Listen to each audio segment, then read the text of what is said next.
Good evening, everyone. My name is Mark, and on behalf of Book Soup, I'd like to thank everyone for joining us for our virtual event with Pushcart Prize nominee Sarah Priscus in conversation with author Megan Angelo to discuss Sarah's debut novel, Groupies. For regular updates on upcoming events, please feel free to subscribe to our email newsletter. This evening's virtual event will end with a Q&A. To submit a question, please use the Ask a Question button at the bottom of the screen. If you see a question on the list that you'd like for our speakers to answer, please click the like button. That'll send it to the top of the list. We'll try to answer as many questions as time will allow. Also, consider supporting our independent bookstore and the author's work by purchasing a copy of today's featured book, Groupies. Just click on the green purchase button directly below the viewer screen. The link will redirect you to our website where you can continue your checkout process uninterrupted. Now, a few words about our honored guest. Megan Angelo is the author of the critically acclaimed novel Followers, which was named a Best Book of 2020 by NPR and Time magazine. She was a contributing editor at Glamour magazine and has written for outlets including the New York Times, Elle, the Wall Street Journal, Marie Claire, and Slate. Sarah Priscus is a Canadian writer living in Ottawa, Ontario, and a 2021 graduate of the University of Ottawa. Her short stories have won or been nominated for the Pushcart Prize, Best Small Fictions, Best of the Net, and the Wig Leaf Top 50 Long List. Groupies is her first novel. So without further ado, I'm going to turn my camera over to Megan and Sarah. I think Sarah's going to start with a reading. So just sit back, relax, and enjoy the presentation, everyone. Great. Okay, thank you everybody so much for coming. I am so excited to see everybody here. So we're going to start off with a little reading from Groupies. I promise I won't read too long. I was very worried about this earlier, so I timed myself like 5 times. So, Chapter 1. Josie, who'd be covered in blood on bathroom tiles in 9 months' time, met me at the Greyhound station. She sprung up as soon as she caught sight of me, burying my face in the jasmine-scented fabric of her white fur coat. Faint streaks of glitter sat on her cheeks, ghostly remnants of nights past. Josie clasped my fingers tight, turning them red. "Oh, Faun," she said, "it's about time you got here." She held my hand, guiding me over grimy tiles and through travel-weary crowds to a metal bench. We were always linking our pinkies together in unnamed promises. Above our heads, houseflies burned to death on the bulb of an incandescent light. I unclasped my Polaroid bag, which I'd embarrassingly hand-embroidered with Carpenter's lyrics. Josie smiled before I asked, ignoring the travelers milling past as she posed. I snapped the photo. For a millisecond, when the flash went off, the heaviness of her makeup was clear. Clearer was how, under layers of cover-up, a purple-blue bruise was blooming on her tanned cheek. She kept smiling as the photo started developing. Josie's face burst with sunny remembrance. "I've got a surprise for you," she said, reaching into her tote bag. "Don't peek." I put my hands over my face, leaning against the bench. The see no evil monkey. Josie poked my side with thin cardboard and said, "Here." I opened my eyes as she handed me a pristine copy of Holiday Sun's 1970 debut album. We'd spun it endlessly when it came out, spending our junior year huddled in Josie's family's den weaving fantasies about the band's 4 dreamy members. Even now, in 1977, years after we memorized their breakout hit Sheila, I could still recite it. Holiday Sun had grown, finding their place between Aerosmith and the Eagles on rock radio. Despite my ensuing slip into the sphere of folk and Americana, having a Holiday Sun record in my hands still thrilled. I traced the embossed leaves on the cover. "Thank you," I said, meaning it. "This is a Faun and Josie classic. It looks brand new." The covers of the records I'd sold before hopping on the bus had been coffee-stained or bent at the corners. "Flip it over," Josie said. There, in cursive swirls, was Cal Holiday's signature. How did you get this? I asked, eyes wide. It was the question Josie had been waiting for. I pictured her staring into her compact mirror, rehearsing the elegant ways she could play sheepish about answering it. Well, she said, Cal and I happen to be dating. She paused. Her coy facade slipped, and she burst into laughter. No, I cried, no way. And that's that. So yeah. Thanks for listening to me read. That was great. I love that scene so much. I mean, it's tough to beat a first sentence in which you know someone's going to end up in blood on the bathroom tiles in 9 minutes time. But I also just feel like you know both of them so quickly. And there's something about, you know, I feel like when you get on a bus, often it's because you're making a big change in your life. It's because you're going somewhere new. But you don't ever really feel by the time you get off the bus that your life is going to change right then, because you're like dirty and tired and everything. But we can feel, looking in on this scene, that everything is about to begin for these girls. So that was the perfect reading to kick this off with. Thank you. Yeah, and so I love this book. Everyone here is going to love this book if you haven't read it yet. And I have to know why the 70s, Sarah? Like, how did the 70s get their hooks in you? How did you get interested in that time? That's a good question. So I was born in 1998, so obviously I wasn't alive in the 70s. But I had found it a really fascinating period since I was in high school, I think. I remember coming across a video of Fleetwood Mac performing the song Rhiannon on the Midnight Special, and I was just obsessed with it. It was so wild and so cool and so magical and intense. And I thought, okay, I need to listen to way more music by this band and way more music from this era. The 70s are just really fascinating, both in terms of like the music and the culture, but also just from a social standpoint.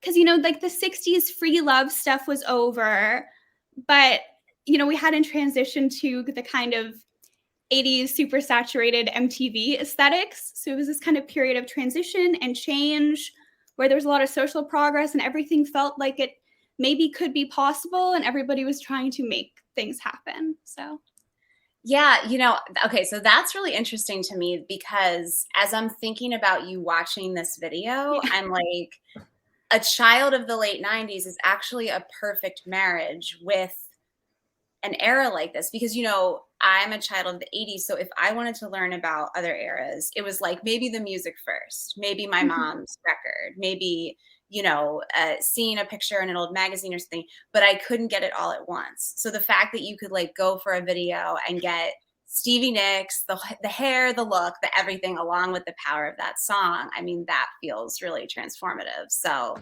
that's very cool. And it's your passion for the era is super, super clear. Okay, so Fleetwood Mac, any other 70s bands that you were like, okay, yes, now this is the era for me? What other music were you into and were you listening to while you wrote this book? Well, like when I wrote the book, it was a lot of like Simon and Garfunkel, which is more 60s, but I also loved like Paul Simon solo stuff. I've always been like a really big ABBA girly. It doesn't play super heavily into the book, but it's there a little bit. Bruce Springsteen was a big one. I loved his lyrics. I still love his lyrics. They're so interesting and so personal and so tender.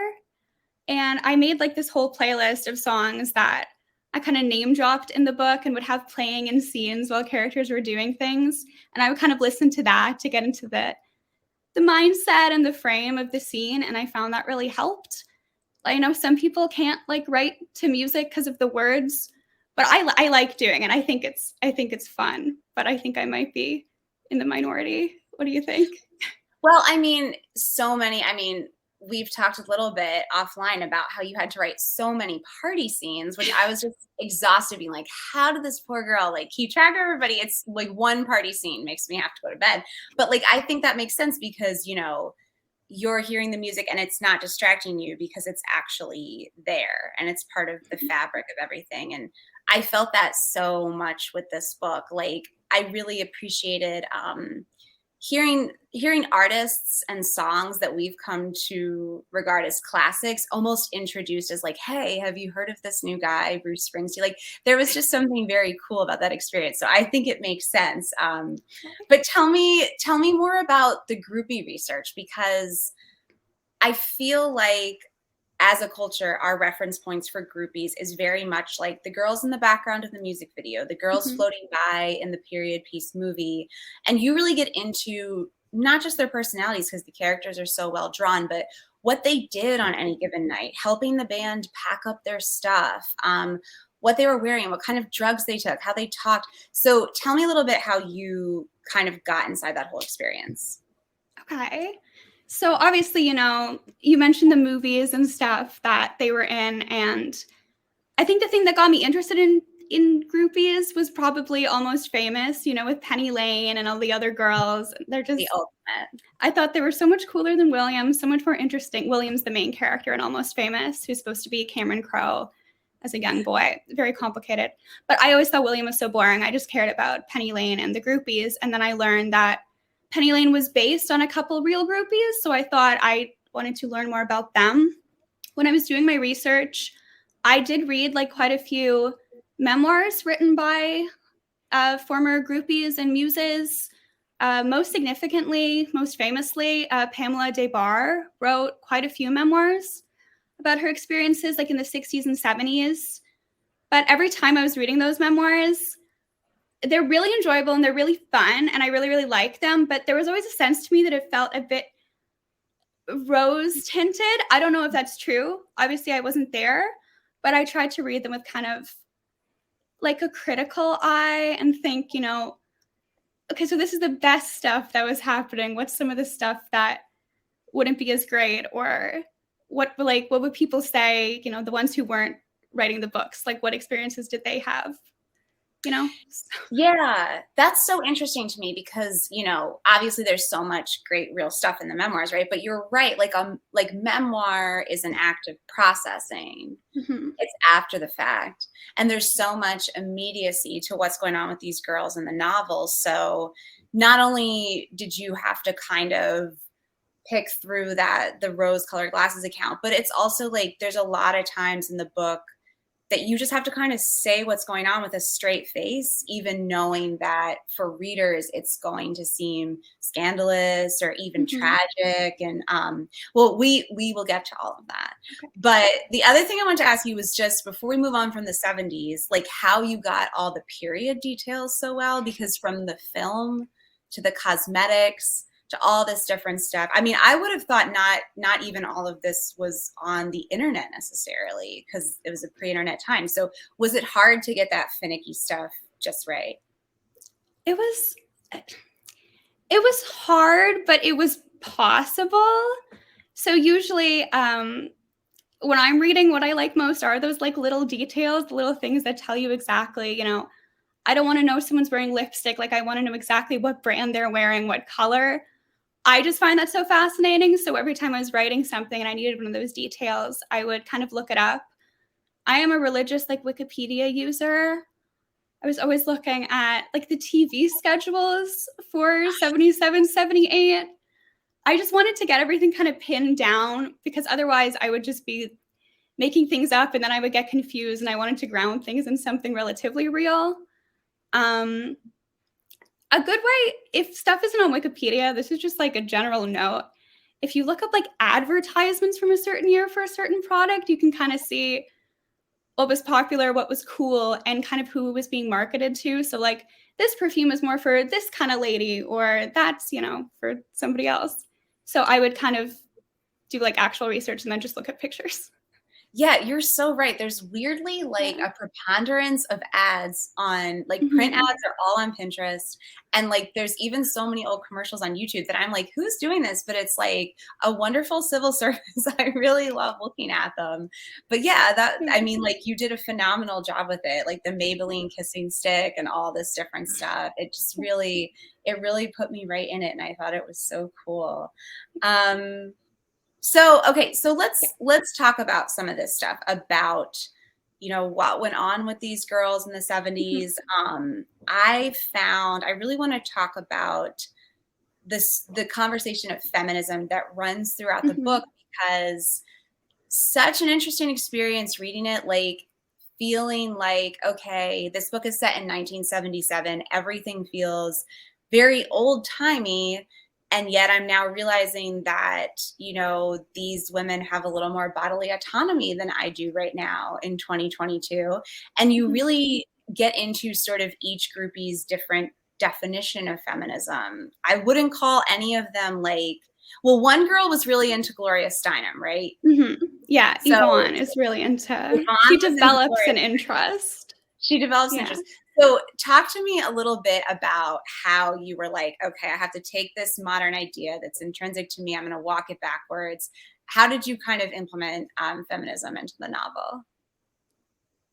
Well, I kind of was thinking a lot about, it's very, I just graduated of me, but I took one women's studies class in second year where, they went through first wave feminism, second wave feminism, third wave feminism, and then looking into the future. And I found the second wave stuff not most personally relatable, but just fascinating from like an intellectual point of view.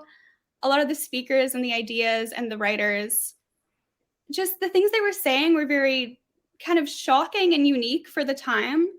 So some of the characters do kind of talk about, what do you think of Gloria Steinem? Or I read this book. I forget what her name is, but the feminine mystique, I think, Betty comes Friedan. up. Yeah, Betty Friedan. Yeah. And they're kind of grappling, all the characters are kind of grappling with this idea of this burgeoning feminism, not quite in the mainstream, but definitely on their radar, and, what their whole lives are, which their lives basically revolve around being subservient to the men in the band, not subservient, but serving the band and being loyal to the band, and having their whole livelihoods really depend on these men's goodwill. So it was a question for all of them, kind of, how long can we spend just wanting these men to like us, and, what levels can we take our own independence to before we're not wanted anymore, or we're like crazy feminists. And yeah, there's that one character, Yvonne, who throughout the book, she kind of definitely gets disillusioned with the whole groupie scene and wants to have her own kind of freedom and career. But then there are other characters who never necessarily outwardly get to that point. And I just wanted to have a mix of that, because I feel like it's just realistic, different people have different connections to these kind of movements and ideas. And while I wish we could all be strong feminists, not everybody is realistically. Yeah. And that's interesting to explore. Yeah. And, it was such an interesting thing, because once they were kind of on the record about, there's subtleties between them, but let's say as a group, they aren't feminists, like hardcore feminists. Once they're sort of on the record about that, you really start to see the way their feminism comes out in ways that they don't even realize. I mean, every single one of these girls has a lot of agency, has things that they want, and they're able to live with the paradox that is, I have these dreams, I have these goals, but on a day-to-day basis, I understand it's my job to kind of hold up these men and be as convenient for these men as I can possibly be. I'm wondering, as you're talking, I hadn't thought about this before, but I'm wondering, as you're talking about the different groupies, the different girls, and if maybe one came in later than the rest, if you felt like there was a voice or a viewpoint that was talking to you that wasn't represented, or did they all kind of come to you at once? I like that question, because I remember earlier we were talking, Megan, you'll know what I'm about to say once I start saying it, but no one else will, so I'll just explain it clearly. Sometimes it's easy to forget that there are people watching this. That's not just... Yeah, it's just you and me, yeah. But the character of Kitty, so Kitty in the book, she is 16, and she is, I put dating in air quotes, a member of the band who's about 30, because I don't know if that really counts as dating. That's definitely something a lot grosser. But she kind of came in later while I was doing a bit more research, and I started reading about these girls who were referred to as baby groupies, which is as disgusting as it sounds, like some of them were, you know, as young as 12. And,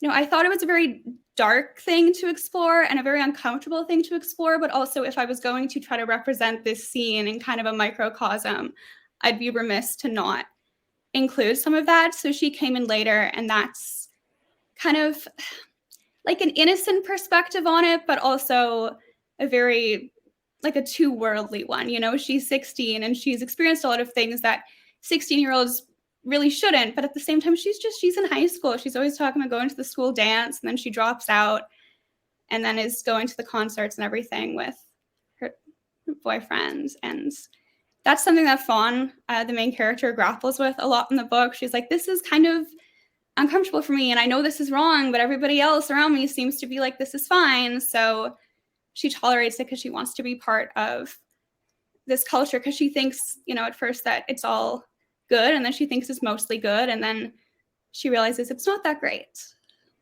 Yes. Yeah. And Kitty is a great example, because beyond the uncomfortable nature of her being there at all, like you said, she's 16, she has this older boyfriend, they have a sexual relationship. From the get-go, we're kind of with Faun, like, oh my God, this isn't good. But she really illustrates kind of this incredible contradiction within the groupie prototype, which is that you have to be a huge go-getter to get backstage. You have to scheme and sneak out of your house and defy your parents and lie about your age. You have to do all these things that take an incredible amount of gumption. And then sort of as soon as you get behind the curtain, right, you sort of have to release a lot of that and be subservient. So I just found that so fascinating in all of these girls. So yeah. So, okay. I want to talk too about the central friendship, because I don't want to leave that all out. The group dynamic of the groupies themselves is super intoxicating and just super easy to get swept away with. But at the heart of all of this, right, is Faun and Josie, who are these high school friends. And Faun kind of comes to town, needs a change. Josie is her glamorous friend who's going to take her in and show her around. This is going to sound really quaint, but like, I kind of just loved observing their relationship, because it's a pre-tech friendship. Nobody's looking at their phones. Nobody's like framing up selfies. And like, they do things like sit on the roof and eat raisin bread out of the bag. And it just felt very lovely and meditative. And I wondered what it was like to sort of rewind and create a relationship like that was so pre everything we know today. I love the raisin bread thing too. A lot of those little moments, like the good friendship moments, are just things that I really just want to do. Like, sometimes you just want to sit there and not think about the whole internet existing. You just want to exist in the moment, so to speak, not to sound like an anti-technology person on the live stream. But kind of thinking about that whole thing, a lot of the like experiences and relationships that Faun develops throughout the book, that everyone develops, kind of wouldn't necessarily be possible with, you know, cell phones and the internet as we have them. You know, now if I want to know what my friends are doing, I can just text them. I can just call them wherever I am, wherever they are. They're able to be reached. But in a time before then, there was, you know, a lot more distance. It was harder to access both like your friends and also celebrities. You know, in the book and just in the era, celebrities had this like grand mystique, and they still do, but it's a little different because now, like, if I want to know what Kylie Jenner had for breakfast, I can go find out, and she wants to tell me. Not me personally. I wish. I don't. Well, anyway. But, you know, in the 70s and like the decades around that, you weren't really given an insight into what celebrities did in their free time. And, you know, that added to that mystique, but it also kind of added to the danger of it all. You know, if there were skeevy, terrible things going down, the odds of it kind of reaching a public forum were a little bit lower, because there wasn't anyone, you know, secretly revealing this, like sending this to gossip accounts, like tweeting about it, telling everybody. So they were like, you had the mystique, but also you had the secrets, and that's not always a good thing. But that's kind of away from the friendship thing. But no, I like that. And you're right. It's kind of a double-edged sword, because I won't spoil anything from the book, but we do get to see the way that media metabolizes a secret or a scandalous event a lot more slowly. The on-ramp from the moment it happens to someone's destruction, that lead time is way stretched out. But it's true too that like there definitely was not in that time, at least from my perception, such an appetite for like celebrities should be relatable. Let's see you with your eye gel patches on. Like, this is very much, this book really reminded me of kind of the godliness that certain celebrities could have, especially musicians in this era. And there's definitely risks to it, right? Because they're not relatable, celebrities of this era. And that's why they were so popular in a way. And that's why they were able to kind of, at least for the band and the book, develop this whole group of women who are willing to do really anything to be with them, because they're seen as so special and so interesting, and it's so exclusive and exciting to get to be near them at all, because so few people do. And I don't know if that was necessarily exactly how people conceived of it then, but that's how it feels to me now. Yeah. And I mean, definitely one drawback was like the guys definitely seem to internalize it. Like everything any member of Holiday Sun says, like I feel like you can just feel each band member when they utter anything being like, that was really good. I'm really smart. Like that was really good. And of course the girls are right there to be like, you're right, honey, that was really good. Maybe it's good for celebrities that we've sort of moved them towards a gel eye patch zone. Yeah. I think it's better. Maybe it goes. Better for us. Yeah, way better for us. It's funny though too, because another cultural shift that I feel like the book really made me think about was these girls. It feels like when you're reading this book, it feels like the whole world is the band Holiday Sun. Everything is Holiday Sun. And it just reminded me that like it wasn't that long ago that everybody loved the same band, everybody watched the same show on Thursday night. There was sort of this time that now feels like we've moved on from it, where culture wasn't so fragmented, and it feels very believable that there would be groupies. But now it feels like we're all a lot more personal in our tastes, which overall is a good thing because it means more room for different types of artists across the board. But did you have a sense when you were writing it that like, yeah, I don't know if this could ever happen again on that level? No, for sure.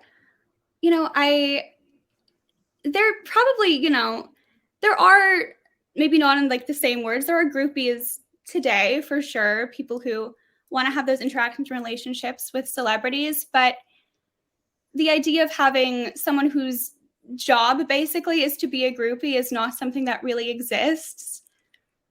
Not to tie things back to the internet, but I think if there were, it would kind of be ruined by them sharing information about it, and then it's not exciting, and then it's not special, and then what's the point of having this like relationship that you worked so hard to kind of achieve?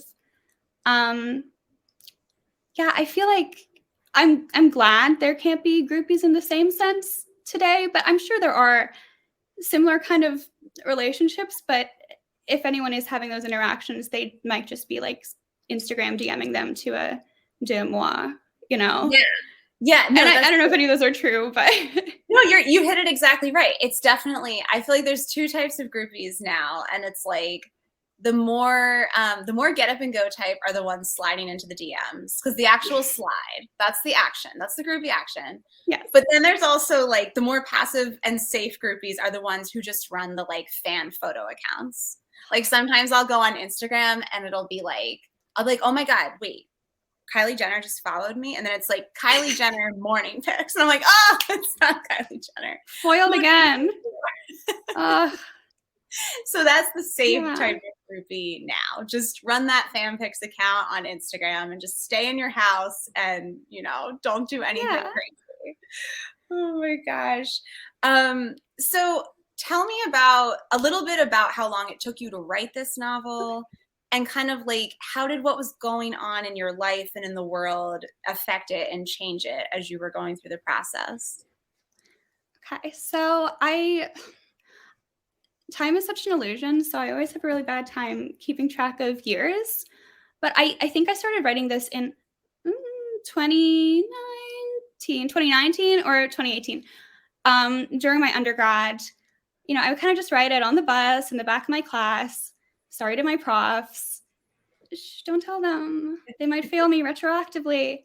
And just like on my bedroom floor, I was just kind of writing things that I thought would be fun to read. I was just kind of typing out all these different scenes and then trying to fit them together.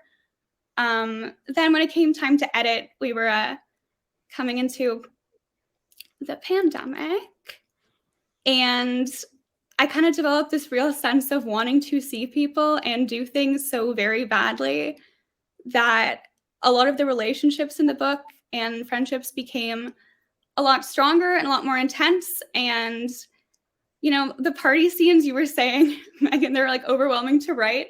And that's true, but I was having so much fun writing them and editing them because I was like, wow, I kind of wish I was there. Well, not exactly there, but somewhere like there. I think when you get into a point where you cannot socially interact, you start wanting to socially interact, but also analyzing just how interactions work. Like, why is one person always the person who talks the most in the room? Why is one person the one everybody wants to pay attention to? And that helped me kind of conceptualize the dynamics between the different characters, just kind of because I had nothing else to do. No, that actually makes so much sense. Now I really get the party scenes because, yeah, we all had to it's kind of like, the grown-up version of a puppet show. Like, what else could we do all that time? So, okay, that's clicking a lot more for me, but it's still like a ton of choreography, right? And logistics. And I'm wondering if when you were writing those big scenes where there were so much of the cast involved, did you have any kind of different process? Did you draw anything? Did you map anything? How did you kind of keep track of who was in the kitchen and who was in the bathroom and who already snorted a horse pill and who still needed to snort a horse pill? How did you do all of that? So I never drew anything, but that's a really good idea. I might do that in the future. Basically, for most party scenes, I would start with what photographs Faun was going to take. So in between every chapter, there's a little page where it lists the pictures that Faun has taken on her Polaroid because she's a photographer. And those are things like Josie standing on a table, taking her shirt off, or, things like that. So I would kind of lay those things out, and I would know the main semi-important image that I wanted each character to kind of have in whatever scene. And then I would weave those into the scenes themselves. A lot of the time when Faun's at a party, there will be a lot of people around her that she does not know. So I also like having her kind of recognize, oh, this is so-and-so from that TV show. He looks so weird in person. And then just have them kind of drift away, because that's kind of how it is, at a party, like a big party. You see somebody, you think something about them, and then you don't know where they went for the rest of the night. Mm-hmm. So I try to approach all those scenes kind of through the lens of snapshots, like little vignettes or images that could fit together to kind of collectively tell a story through actions. Mm-hmm. And of course, there's dialogue and things happening there too, but to kind of make everything feel alive in the background, I always wanted to just mention these little things that were happening. At one point it's then someone brought a miniature pony into the room, and that was so silly, and then an hour later it was gone. And it's kind of, a lot of these things are stated really plainly, which is just because at that point it's not even that interesting. Faun's seeing it all the time. She's like, yeah, and then sometimes this really ridiculous thing happens. Anyways, I was so mad at Josie for blah, blah, blah. And that's ends up being the main important thing.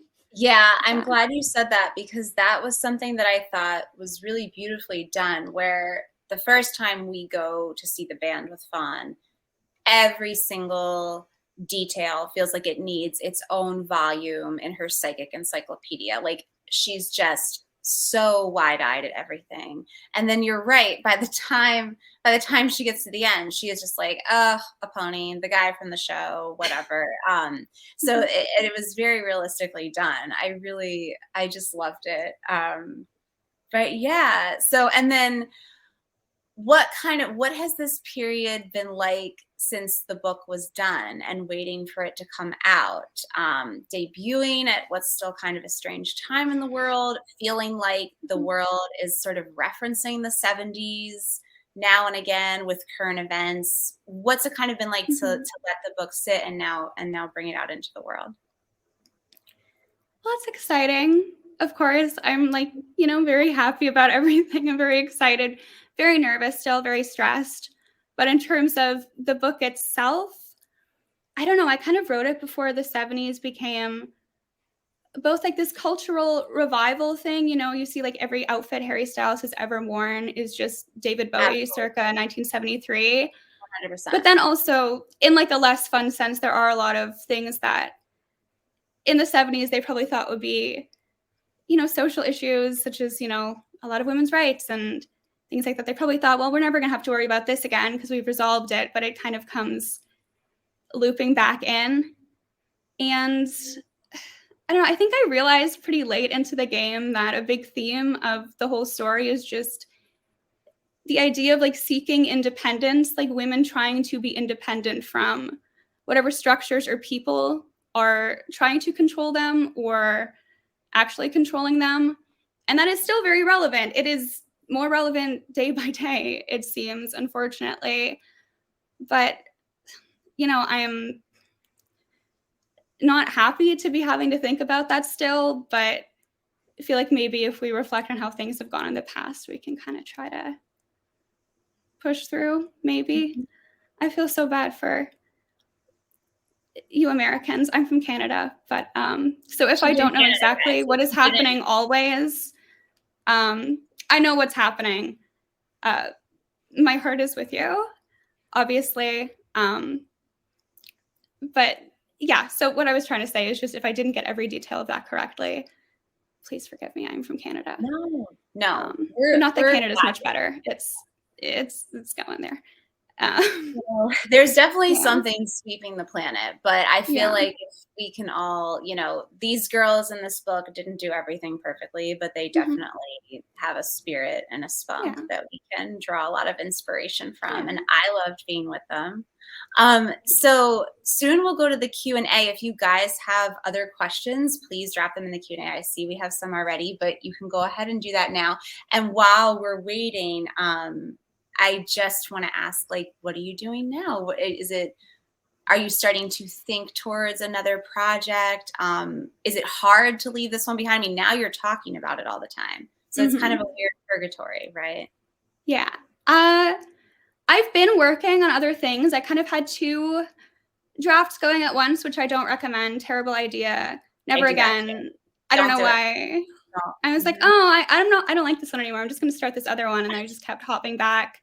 But my main one I'm working on is kind of more contemporary because I don't want to say I'm sick of the 70s. I will love the 70s as a vibe culturally always, but I wanted to kind of explore some more contemporary things and ideas. But at the same time, I'm also trying to make it a very loose adaptation of The Wizard of Oz. So there's some layers there, but it's also in very early drafts.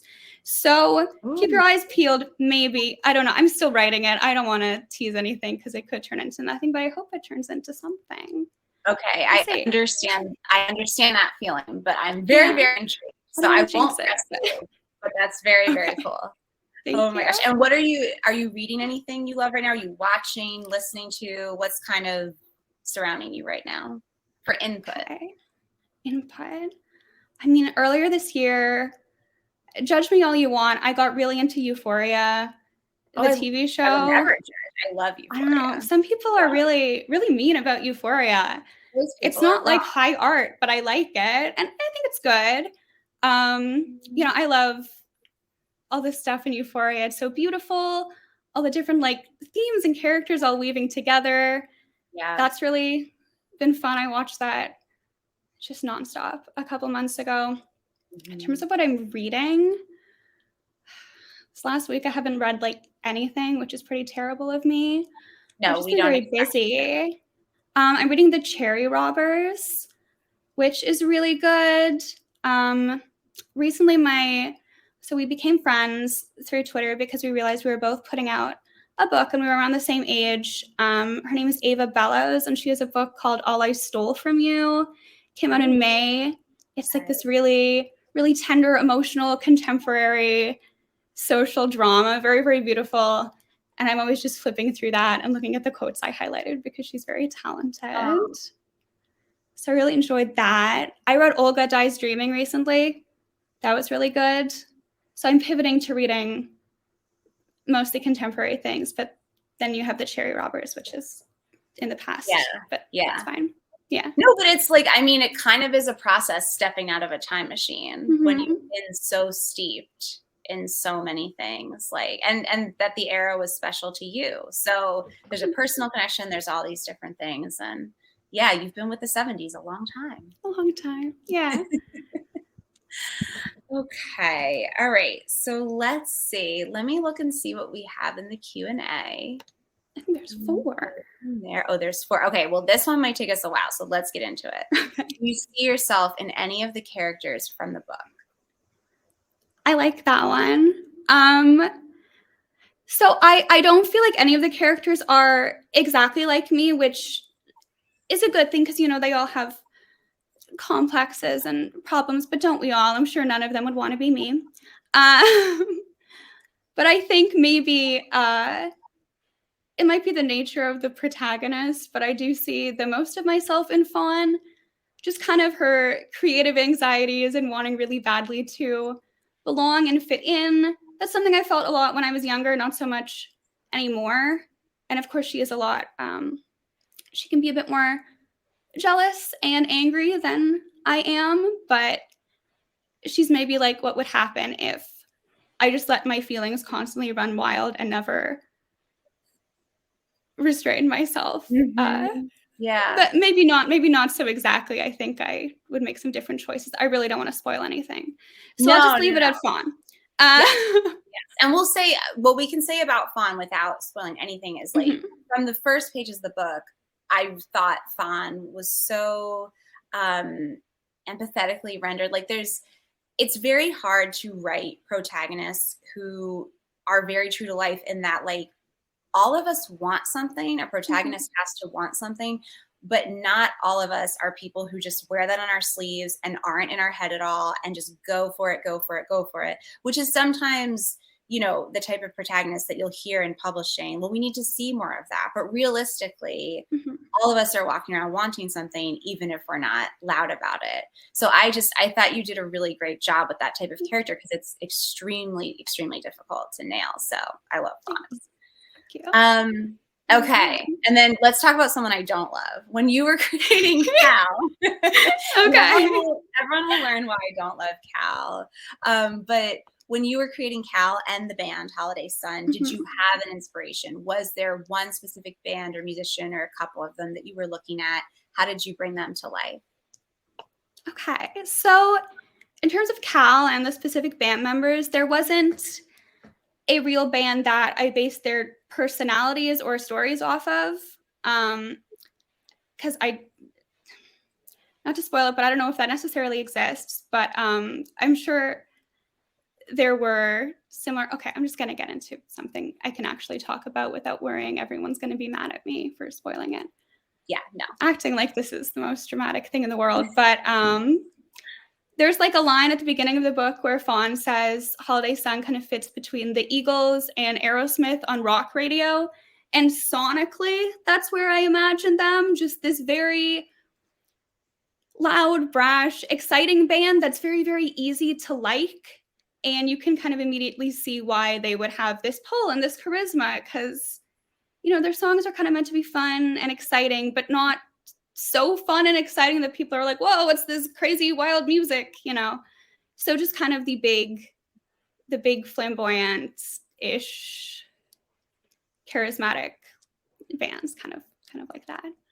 Yeah, I should have asked you too. This is like slightly off topic of that question. And I wish I had the names at my fingertips and I don't. But like, I feel like there's a handful of bands out now that are just doing straight up 70s. Like their look is 70s, their sound is 70s. Yeah. Like, are you into any of them, or does that feel like I don't have anything against them. I think like you're thinking of like Greta Van Fleet, and I think they're called Main Måneskin. I don't know. That's what, yes, over the A, and I don't know how to say it. I'm sorry to that. They're not here. It's fine. Are they? No, I mean, I don't have anything against them. I don't really listen to them that much. Lately, I've just been really into like sad indie folk music by like Phoebe Bridgers and like Mitski and Fiona Apple. So I pivoted more to like women talking about having big emotions and things like that, and not so much rock or like indie rock music. That was more in my high school years. I was very into like Tumblr band fandom. I was really into like Arctic Monkeys and Vampire Weekend and the 1975, which they're fine. I enjoy them, but I think my personal rock and roll heyday may be over. You're calming down. You're settling in with I'm settling down. I have a cat now. I'm right there with you. But like if Måneskin, or I'm sorry if I'm saying it wrong, Måneskin is here, you should buy the book because like you guys will really like it. If you're here. No. Yeah. Okay. Oh my gosh. Okay, so here's the next question. Tell us about your journey going from being a student, writing and publishing short stories in online journals, to getting a book contract with William Morrow. Shout out to William Morrow. Besides your obvious talent, I would like to know how that all fell into place. And I'm sure a lot of people want to hear about that. People love to hear about the process. So please. Well, thank you for the compliment, first of all. So, I started kind of publishing short stories in my first year of university. I had been writing them for a while, but I was very, very shy and I didn't want to submit them. So eventually I kind of started submitting and just doing that. I felt like every story I wrote and got published was something I was more excited about than the last one. And that kind of gave me the confidence to say, maybe I could actually write a full-length book. I see in the chat, Dave says you were shy. Yes, Dave, I'm very shy. I don't seem shy here because there's nobody actually in the room. But I got those short stories published. Basically, I made an author Twitter account and just tried to follow a bunch of people and figure out what everyone else was doing and acted like I belonged until I managed to do it. Then like I said earlier, I was writing the book throughout my undergrad. And then, once I got it written and edited and I had some beta readers, I thought, well, I wouldn't lose anything by trying to get an agent. So I did. It took like almost a year of querying, which, there's no average amount of time. Yeah. I signed with Mariah Stovall, who's very, very sweet, and I love her very much.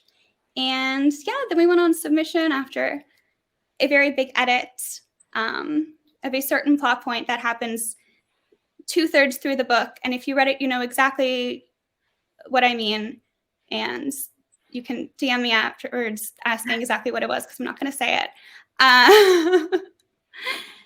And then it eventually sold to Asante Simons at William Morrow, who was very, very sweet to work with. Overall, the whole process happened like while I was an undergrad, which was very, very weird for me to like go to class and like write my essays and then go home and edit my book. But it was exciting to have all those different things to work on. But I'm definitely glad that I've graduated now, because I don't think I could do it all again.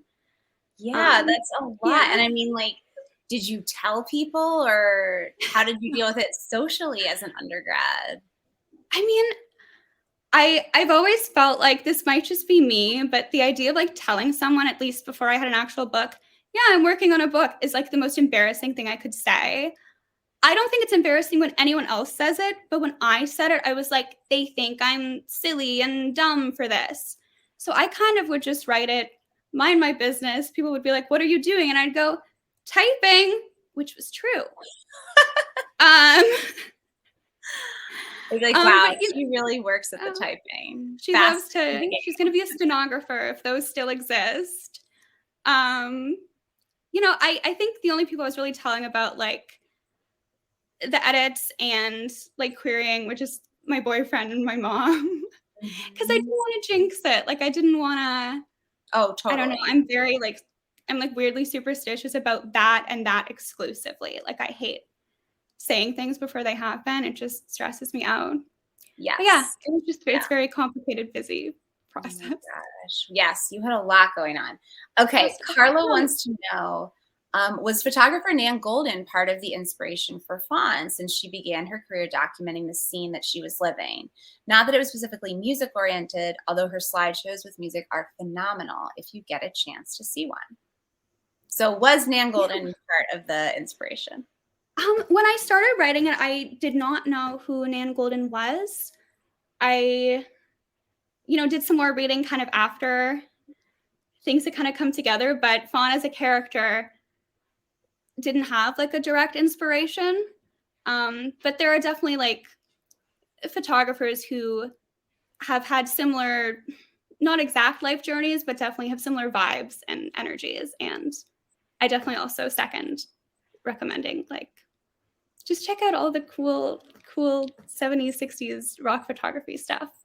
It's very fun. I didn't even ask you, are you a photographer yourself, or no, you just enjoy it from the looking end, and that's great. But yeah, I mean, like, again, when people read the book, they'll see you speak with great confidence about kind of the formats and the I don't have another word because I don't speak with great confidence about photography. But you're really good at it. Oh it's just gosh. Wikipedia. Okay. I just Wikipedia. It's just Wikipedia. You honestly, this has been a great swear by it. I feel like I love you, Wikipedia. If you're here tonight, if you're here, Wisconsin, please. Natalia wants to know if you have any advice for aspiring writers. Well, I think the thing that was most valuable to me probably when I started writing semi-professionally was to try to get feedback from as many different types of people as I could. So if that's, you know, joining a writing group or taking a writing class or just sharing it with friends who like to write, it's so scary to get feedback. Like I hated it so much and I still don't love it. I don't think anybody loves it, but hearing people tell you what they liked about what you wrote and what they're not sure about really helps you kind of develop the confidence to write things that are different from what you would normally do and put yourself out there, which is good. So just try to not be scared of getting feedback. I know it's like the scariest thing, at least it is to me, but like try, because it actually really helps. That's my tip. I totally second that. And it is really funny. Like as you're talking, I'm thinking about, it's so scary to ask for feedback. And yet whether you get feedback that's like, I loved every word, don't change a thing, or you get feedback that's like, actually, I think you have a lot of work to do, and like, here's 60 pages you need to throw out. Once the feedback hits, it honestly doesn't feel that bad. Even if it's bad feedback, it's kind of like, oh, I can handle this. It's the actual act of hitting send and attaching that, you know, that manuscript to an email to someone that feels so nerve-wracking, even though you know that like the outcome isn't going to kill you. So it's just a very strange thing. But yes, if you can get over that hump, it's like you have to do it, right? It's a very vulnerable thing, but so vulnerable. Yeah. You know, if you want to write things, you probably want people to read it eventually. So be brave. Yes. Be brave. Exactly. Yeah. Exactly. Maybe it's this, but Cecilia wants to know if you could tell your younger self one thing about writing, what would it be? Oh, that's a sweet question. But writing specifically? Yeah, but let's hear anything you would tell your younger self. I don't know. My advice for my younger self used to be like, don't get bangs, but then I got bangs again and I actually like them now. So never mind that, younger me. It only took you 2 tries, Sarah. That's 2 tries. So, but in terms of like something I tell myself about writing, well, it would be the feedback thing for sure. And also that like, I think when I first started writing, you know, in high school, I would try to write something that to me seemed like a good, professional, correct story. I was like, I have to write this in a way that sounds like a book, But every time I do that, I'm like, I have no idea who wrote this because it definitely wasn't me. It had like no feeling in it. It was very shallow. And yeah, I would tell myself to just kind of write what you feel, just write what you like. It'll come together in the end as long as you're kind of enjoying yourself doing it. Yeah. Did you have somebody that you like copied when you first, like, I feel like when I first started writing, I was like, I'll just be Dave Eggers. And my teachers were like, get out. You're not doing what Dave Eggers does. Please stop turning in this dribble. So like, did you have anyone that you loved and wanted to emulate? So keep in mind, I'm 23. So this isn't, okay. So when I started writing a lot of stories, I was 12 and I was reading a lot of John Green novels. And I was like, I am going to write the next John Green young adult masterpiece. And they were just like weird mishmashes of like all his books. Like you could just throw like darts at all of the characters and just kind of put them together. And I was like, oh, he's so funny and intelligent. I want to be just like him, but like I'm funny and intelligent in my own way. And it took me a while to realize that. But yeah, not as intellectual as some options, but John Green kind of rocks. Like I still enjoy it when I revisit his stuff. It's fun. John Green 100% rocks. Like, yeah, I love John Green. But yeah, we all have those moments. Even now, I can't really read when I'm writing, or I'll be like, I should just do it like they do it. Maybe this book is that. Like, it's a very good writing's intoxicating. And so, you know, don't read and write, I guess. Well, not at the same time. You'll get confused. Yeah. Not at the same time. I don't know. Take my advice with a grain of salt. Okay, let me see. I want to make sure I get to everybody here. Oh, Cecilia wants to know, what was the hardest scene in the book to write? The hardest scene. You might not be able to say everything. You can talk a little bit about contours if it's going to be spoilery. Sure. I mean, there are definitely a lot of like very big emotional, difficult moments in the book. And those are very difficult to write because I don't know. I always feel so bad every time a character is upset or sad or feeling hurt in some way. I feel like such a mean person and it just makes me feel sad. And I'm like, they're not real, Sarah. Like, suck it up. It's fine. But honestly, one of the hardest things to write was like the opening scene, because I wasn't sure where I wanted to start it. I was like, do I have Faun start back home and then come to California? Do I have her at the concert? But then I said, okay, a Greyhound station is a very good place for anything to start because everybody there is kind of starting something new. So when I figured that out, it came together. But there were a lot of drafts where I was like, I don't know where she's going to be. Let's just try here and try there and try the other thing. Because there's so much pressure on an opening, right? Like you want it to be so perfect. Totally. Yeah. Yeah. Absolutely. Was there any opening or any other scene that like was in the book for a long time that then eventually you lost and it was like kind of hard to get rid of, but it had to go? Anything like that? I mean, it did like, so I did have this scene like at the beginning where you would kind of get the opening line, but then Faun would think about being on the bus, and it was like 2 pages of everything she thought about on the bus. And was it good reading? Not really. It was just a lot of thinking, and I feel like you don't want to start a book with just someone having a lot of thoughts. You want things to happen.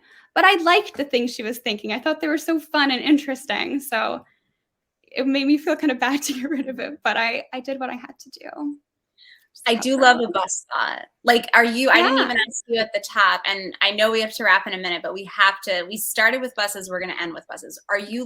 Were you a bus person at any point in your life? I've had the experience of sitting on a bus and feeling like I'm having the best thoughts I've ever had. So there is something very romantic about the bus. Yeah, I love the bus. I can't drive, so I'm a bus person not by choice, but I do like it, you know. It's very meditative to just sit on a bus and look out the window and see the world pass by, and you don't have to do a single thing.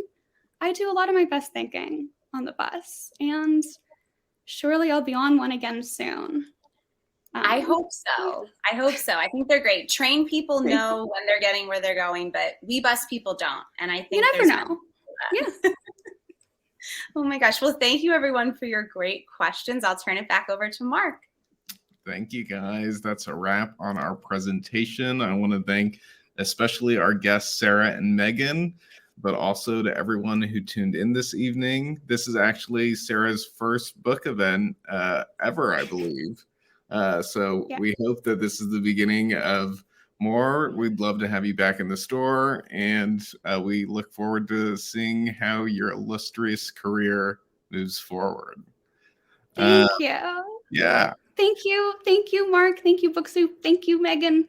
Thank you, everybody who came. This was so much fun. I was very nervous, but it was very, very fun, and I am glad everybody came and asked questions, and I hope you all had fun too. Yes. And I hope you all read Groupies. Please, but mostly that you had fun. Groupies here, just click the green button below. And if you'd like regular updates, you can follow us on Crowdcast or subscribe to our newsletter. That's all for tonight, everyone. Thank you guys so much, and stay safe, everyone. Thanks, Mark. Thanks, Sarah. Bye, guys. Thanks so much.